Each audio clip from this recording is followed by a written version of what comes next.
संत रविदास महाराज का जीवन उस दौर में आकार लेता है जब भारतीय समाज गहरी असमानताओं, कठोर जाति व्यवस्था और रूढ़ परंपराओं से जकड़ा हुआ था।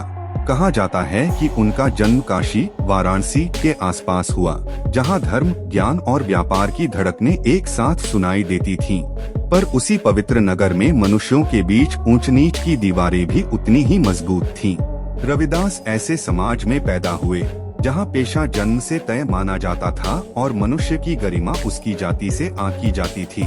रविदास का परिवार परंपरागत रूप से चर्मकार कार्य से जुड़ा था। यह काम समाज की दृष्टि में नीचा समझा जाता था, पर रविदास ने अपने जीवन से यह दिखाया कि कोई भी कार्य नीचा नहीं होता। नीचा या ऊंचा मनुष्य का भाव और कर्म होता है। बाल्यकाल से ही उनमें करुणा, प्रश्न और सत्य की खोज दिखाई देती थी। वे मंदिरों की घंटियों और गंगा की लहरों के बीच यह सोचते कि क्या ईश्वर सचमुच केवल कुछ लोगों तक सीमित है? यदि ईश्वर सबका है तो मनुष्यों के बीच भेद क्यों? युवा रविदास अपने काम में कुशल थे, पर उनका मन भक्ति और विचार में रमता था। वे श्रम करते हुए भजन गुनगुनाते और साधारण शब्दों में गहरी बातें कहते। उनके आसपास के लोग धीरे धीरे समझने लगे कि यह युवक केवल कारीगर नहीं, बल्कि चेतना का दीप है। वे कहते, ईश्वर को पाने के लिए आडंबर नहीं, सच्चा हृदय चाहिए। पूजा वही है जिसमें किसी को चोट न पहुँचे, और भक्ति वही है जिसमें सबके लिए प्रेम हो। रविदास के शब्दों में न शास्त्रीय जटिलता थी, न ही अहंकार। उनकी वाणी सरल, लोक भाषा में और सीधी थी। यही कारण था कि आम जन उनसे जुड़ते चले गए। वे जिस समाज में उपेक्षित थे, उसी समाज ने उनके भीतर के प्रकाश को पहचाना। रविदास अपने जीवन से यह सिखा रहे थे कि आत्मसम्मान किसी से मांगना नहीं पड़ता, वह सत्य के साथ खड़े होने से मिलता है। जैसे जैसे रविदास की वाणी फैलने लगी, उनके विचारों ने समाज के स्थापित ढांचों को चुनौती देनी शुरू कर दी। वे कहते, मन चंगा तो कठौती में गंगा। इसका अर्थ था कि यदि मन पवित्र है तो साधारण स्थान भी तीर्थ बन जाता है। इस कथन ने तीर्थ, मंदिर और बाहरी शुद्धता की संकीर्ण व्याख्याओं पर प्रश्न खड़े किए। रविदास के भजनों में ईश्वर प्रेम के रूप में उपस्थित है, न दंड देने वाला, न भेद करने वाला। वे मानवता की समानता पर जोर देते थे। उनके लिए राजा और रंक, स्त्री और पुरुष, ऊंच और नीच सब ईश्वर की संतान थे। यही विचार उस समय क्रांतिकारी थे।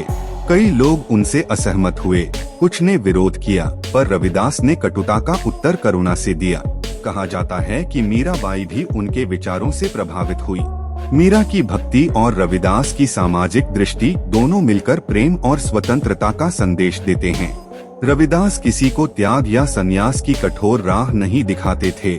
वे गृहस्थ जीवन में रहते हुए भी सत्य और भक्ति की संभावना बताते थे।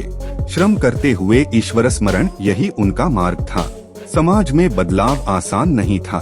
जब रविदास जाति आधारित भेद का विरोध करते तो परंपरा के रक्षक विचलित हो उठते, पर वे शांत रहते। उनका तर्क सरल था, यदि ईश्वर सब में समान है तो मनुष्य कैसे असमान हो सकते हैं? इस प्रश्न का उत्तर किसी के पास नहीं था। उनके शिष्य बढ़ते गए।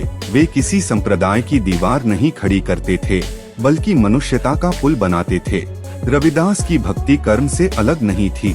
वे कहते, सच्ची पूजा वही है जो भूखे को भोजन दे, दुखी को सहारा दे और अपमानित को सम्मान दे। उनके लिए धर्म जीवन से अलग कोई रस्म नहीं, बल्कि जीवन को मानवीय बनाने की प्रक्रिया थी। संत रविदास महाराज का प्रभाव उनके जीवन काल तक सीमित नहीं रहा। उनकी वाणी गुरु ग्रंथ साहिब में भी स्थान पाती है, जो उनके सार्वभौमिक संदेश का प्रमाण है। वे किसी एक धर्म या जाति के नहीं, बल्कि समूची मानवता के संत थे। उनके विचारों ने आने वाली पीढ़ियों को आत्मसम्मान, समानता और न्याय की प्रेरणा दी। समय बदला, पर चुनौतियां बनी रहीं। आज भी जब समाज में भेदभाव के नए रूप दिखाई देते हैं, तब रविदास की वाणी मार्गदर्शन करती है। वे याद दिलाते हैं कि सम्मान जन्म से नहीं, कर्म से मिलता है, और धर्म का सार प्रेम है, भय नहीं।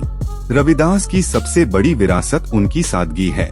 उन्होंने कभी सत्ता नहीं चाही, न ही प्रतिष्ठा। उनका जीवन स्वयं संदेश था। वे बताते हैं कि बड़ा होने के लिए ऊंचा उठना नहीं, गहरा होना पड़ता है, मानवता में, करुणा में और सत्य में। आज जब हम संत रविदास महाराज को स्मरण करते हैं, तो यह केवल अतीत की पूजा नहीं, बल्कि वर्तमान की जिम्मेदारी है। उनके विचार हमें जोड़ते हैं, बांटते नहीं। वे सिखाते हैं कि समाज की सच्ची प्रगति तभी संभव है जब अंतिम व्यक्ति के सम्मान को केंद्र में रखा जाए। संत रविदास महाराज का जीवन हमें यह विश्वास देता है कि एक साधारण व्यक्ति भी असाधारण परिवर्तन ला सकता है, यदि उसके शब्दों में सत्य और कर्म में प्रेम हो। यही उनकी अमर कहानी है।